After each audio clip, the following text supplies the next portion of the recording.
Hello and welcome to Mondays with Meshell. I am Meshell Baker, the Chief Confidence Igniter, a transformational keynote speaker, a confident living catalyst, and an authentic selling alchemist. And today's topic is releasing regret.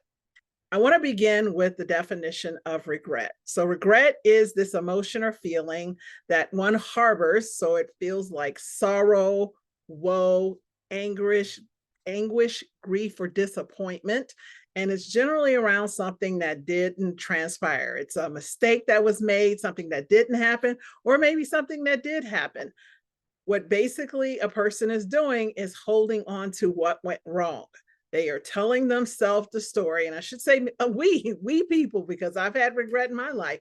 So there's a story that's being told about something that didn't transpire the way that was intended, or an action that was taken that ended up wrong or ended up not in a manner that was intended. So the person's holding on to the feeling that this thing was horrible and they're harboring it. So whenever it's thought about or spoke about or someone brings it up, there's this huge surge of, as I mentioned, woe and anguish and sorrow. There's these feelings of like, oh my God, I can't believe, that come up inside of a person. So what I want to talk today about is releasing it. Now, understand, releasing it in no way means that you are forgiven for it. Doesn't mean that, especially if the regret is around something that was done to another human being. That's still a whole nother step of forgiveness. And what this is, releasing it, is about you forgiving yourself, about you actually acknowledging that. And that's the first step. It's the accepting and the acknowledgement that there's an incident and some feelings that keep coming up. So they keep bubbling up to the surface, and they hold, there's a, like, it's a reliving of this situation or situations that you may be going through. And so acknowledging it and just sitting in it, sitting in the hurt. Generally, when people feel this, they try to move past it, or they sit in the regret and end up doing something additionally they regret. And this could be something like overeating, drugs, sex. There's all kinds of things people do to try to move past the feeling. So when you want to truly move past the feeling and release it, let it go once and for all, you sit in it. So I was taught in this this is a statement I've kind of come up with, is in order to heal, I need to refeel. So to feel the depth of that pain again with the intended purpose that this will be the absolute last time that this ever hurts this deep again. And so that's the acknowledging what it was, and then expressing it. So sitting down and writing through it. So that the writing, and for people who don't like to write, you can use the voice memo on your phone and you can record it, or you could do a video recording of yourself, but really speaking it through, getting it outside of your thoughts and into an external form like pen to paper or your voice, and actually rewrite the experience as it was, as you remember it. Because the interesting thing is, memories aren't 100%. We never remember exactly what happened. We most often remember what we feel about what happened. And that's how the story's told. That's why harboring regret is so painful. And the next thing to do, so you've acknowledged it, now you're expressing it in an external form. And then once you express it, now it's time to sit back and look, what can you learn from it? How can you leverage it?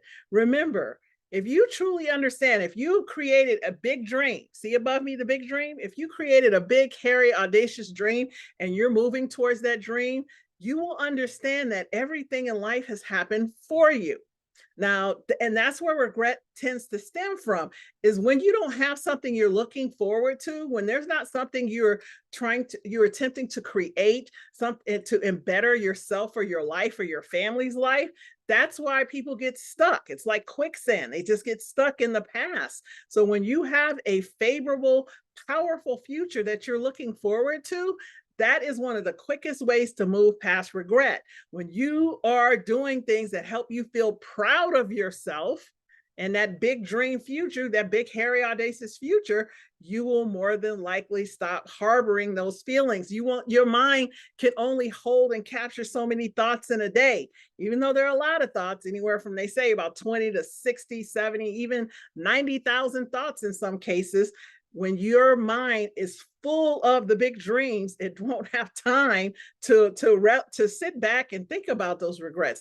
So what can you learn from it? So if, for example, you made a mistake, like one of the things I remember is not taking action. Today is Martin Luther King's day. And so one of the quotes that I put up is take a step in faith. You don't have to see the whole staircase to take the first step.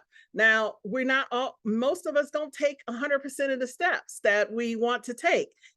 Some of the really, really successful people are great at that, but then there's other people who maybe didn't take steps, and you could look back and say, oh, I wish, or I woulda, shoulda, coulda. Instead, what I've discovered, and what most people will tell you who are moving and having that favorable life and, you know, tend to be overall positive and happy and joyful and fulfilled, is that they continue to move forward regardless of what did or didn't happen in the past. They move forward to something greater, something powerful, something positive, something purposeful, and even something profitable. They move in that direction, and it will help you release that regret. So what can you learn from it, and how can you leverage it? And the final thing is take action. So once you do that, start taking little steps every day, baby steps. Again, you do not have to see the whole staircase to take the first step, and baby steps, inch by inch, anything is a cinch. So as long as you're doing a little bit every day, you'll be amazed at what you're able to achieve. Think about it, 365 days. So we're on what, the 15th day today? So there's 350 days left in a year. If you did one little thing every day, where would you be at the end of this year? So get clear on your dream, and then start taking steps. And then again, acknowledge any feelings of regret and move past, leverage, learn from them. And if none of this works, seek support. And you may want to get support anyway. So, you know, I always say, when there's more than one, it's more fun. So more than one, it's fun and it gets more done. So look for some accountability support group. If you need a coach, a counselor, a mentor, you may need that to move past the regret. Whatever it takes, release it. Invest in yourself and find something that lights you up and ignites and inspires you on a daily basis, and you'll be amazed at who you'll become. This is 2024, the year of having more. So become more, and you will definitely have more. Have a great day, and I'll see you next Monday.